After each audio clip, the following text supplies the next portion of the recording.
There's a really interesting phrase in Luke chapter 6.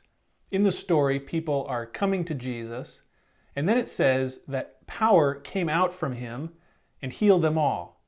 Well, what does that mean? And what does God have to say to you through this passage? Well, let's read it together and find out.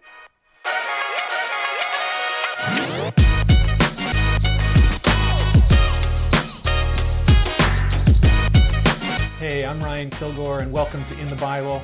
This is my very first video in this new YouTube channel, so I'm really glad that you've joined me today. If you like this video, be sure to click that like button down below. You may even want to subscribe to the channel as well. Now today we're going to do some devotional Bible study in the book of Luke. So let's talk a little bit about devotional Bible study. Now there's lots of ways to study the Bible. You can study a particular passage to try to understand its original meaning. You can study a concept or an idea or a teaching as it's found across all of the Bible. But you can also study the Bible devotionally as part of your relationship with God. And that's what we're going to do today. God speaks to us today primarily through the Bible. So as we read this passage today, we're going to listen for God's voice. We're going to listen to what God is saying into my life and into your life. Now, that doesn't just mean that we can make the Bible say whatever we feel like it says or whatever we want it to say, but we're going to pay attention to what it does say, and we're going to think about how that intersects with our own life. And so as I read, I'm going to be listening and paying attention for maybe a word or a phrase or even a concept to jump out at me and maybe to catch my attention in some particular way. And it may not happen the first time. Usually I have to read that passage through a number of times, and then something will jump out at me or catch my attention. It does take a little bit of patience and even a little bit of practice. But if your heart is in it and if you want to hear God speak to you, He will speak to you. So let's get stuck in. Okay, the passage that we're going to study today is in Luke chapter 6, and it's just 3 verses, verse 17 to 19. And I'm going to read it through, and then I'm going to stop and I'm going to meditate on that by reading it again and listening for what God has to say to me. And while I'm doing that, I encourage you to do the same. Just pause the video and read the text again and just sit and ask God to speak to you through it. And then when we come back, I'm going to share with you what I've heard God say to me. So let's read together in Luke chapter 6, beginning with verse 17. It says, "And he came down with them and stood on a level place, with a great crowd of his disciples, and a great multitude of people from all Judea and Jerusalem and the sea coast of Tyre and Sidon, who came to hear him and to be healed of their diseases.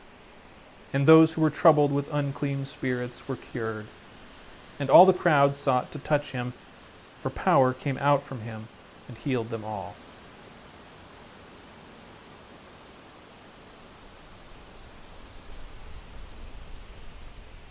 So I hope you got a chance to meditate on that text and reread it a number of times and listen to what God was saying to you. I did that. I wrote down some notes in my journal, what I heard God saying to me. It's a really interesting story. These people are coming to Jesus from all over, and they're coming to be healed of diseases. Some are troubled by evil spirits. And then it says in verse 19 that all the crowd sought to touch him, for power came out from him and healed them all. So as I listened to God speak to me through this passage, the main thing that I was hearing as I thought about this text that stuck out to me and caught my attention, the main thing was this idea that God was reminding me to come to Him, just like these people were coming to Jesus. And sometimes I don't come to Him. That's the truth. Sometimes there are things that keep me from coming to Him and from spending time with Him.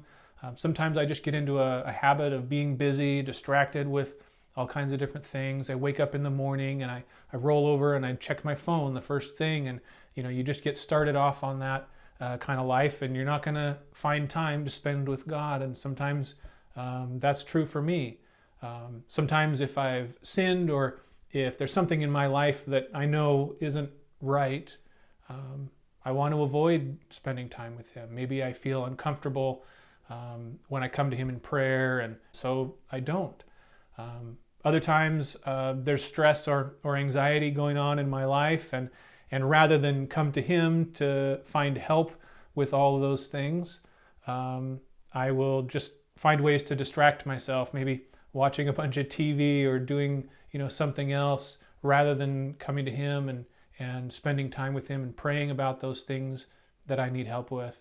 And so the main thing that I got out of this passage as I read it was a reminder to come to Jesus and to come to God in prayer, in Bible study, just spend time with him, listening to him and talking to him as well. So then also, as part of that main thing that I was hearing in this text, there's a lot of other ideas that popped out to me as well, and a few things that kind of support that idea of coming to God and spending time with him. And the first one that I noticed was that people came to Jesus from different places. You see in the text here, in verse 17, it says, "The great multitude of people from all Judea and Jerusalem and the seacoast of Tyre and Sidon." These were people from different places geographically, but also culturally.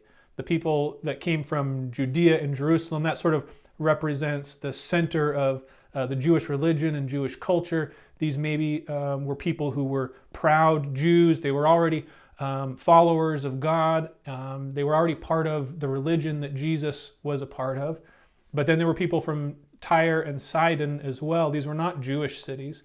This is over on the coast, and these cities had a long history of being known for being very wealthy trading cities. A lot of cultural transit went on there in these cities, and they were known for materialism. And so these were likely, many of them maybe were Jews that had come, but there were many also Gentiles probably among that group as well.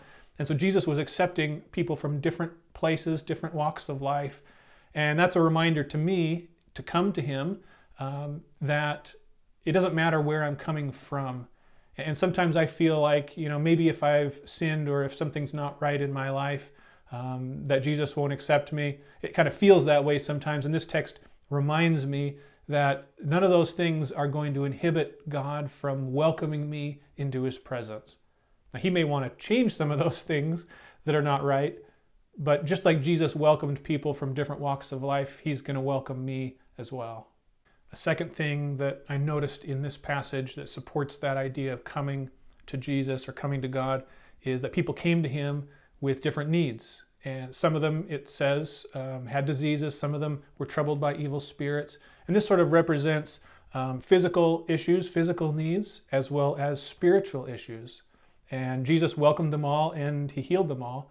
And so this reminds me, as I'm thinking about it and reflecting on it, that I can come to God with all the problems or all the concerns or issues that I have in my life, whether those are problems with my work and challenges that I'm facing, or maybe difficulties with family or friends in my relationships.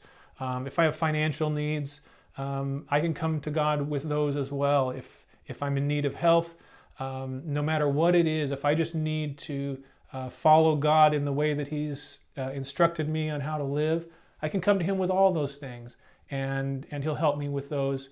Regardless of what my need is, I can come to him. And then the third thing that I noticed that supports this idea that I've been hearing in this text of coming to Jesus is the fact that Jesus actually healed these people who came to him with their needs. He didn't just give them platitudes or give them niceties or whatever. They came to him, and then it says at the end of the passage that power came out from him and healed them all. And it's interesting, this word power that's translated into English is the word power. In Greek, it's the word dunamis, and it can have a number of translations. There's a number of ways it's used in Greek, but the one that makes the most sense in this context is simply the idea of a mighty deed or a miracle. And so it's just saying that Jesus was performing miracles and healing all these people. It's not saying that this ethereal power was going out from him in some magical way or something like that, but just simply that he was healing them by his own power or by the power of God. But he did actually heal these people. And the truth is that when I pray and I ask God for something, or I present a request to him, that prayer is not always going to be answered in the way that I asked. He's not always going to give me what I want. Sometimes what I want is not exactly good. But this text does show us what God's will for human beings is. God wants us to be healthy. He wants to help us. And when Jesus was alive here on this earth, and when he was present among people, when they came to him, he helped them. He wanted to help them. And that tells me about God's ultimate will. And in the life of Jesus, as we see described in the Gospels in the New Testament, we see what it's like when God lives among human beings. We see that he heals all the people that come to him for healing. And so that's encouraging, even if not all of my prayers will be answered in just the way that I ask them. But I have seen in my life so many examples where God did help me when I had a need, and he answered my prayer and he intervened. So I do have that experience to draw from. And I know that God hears my prayers and he cares about me. And I know that he cares about you as well. And God has also promised that one day he is going to come back. Jesus is going to come to this earth, and he's going to take us to live with him where he is. And then again, just like in this story, he will be with us, and he will heal all of the diseases and all of the troubles that we have. Everything will be taken care of. So what did you notice in this passage as you were reading it? Take a moment and just share down in the comments below this video what you heard God saying to you as you were reading and listening for God's voice. I'd really like to hear from you, and I'll be sure to respond to all the comments that come in. I'm really looking forward to engaging with you and sharing in this journey together. If you liked this video, please give me a thumbs up down below. That will let YouTube's algorithm know to recommend it to other people as well.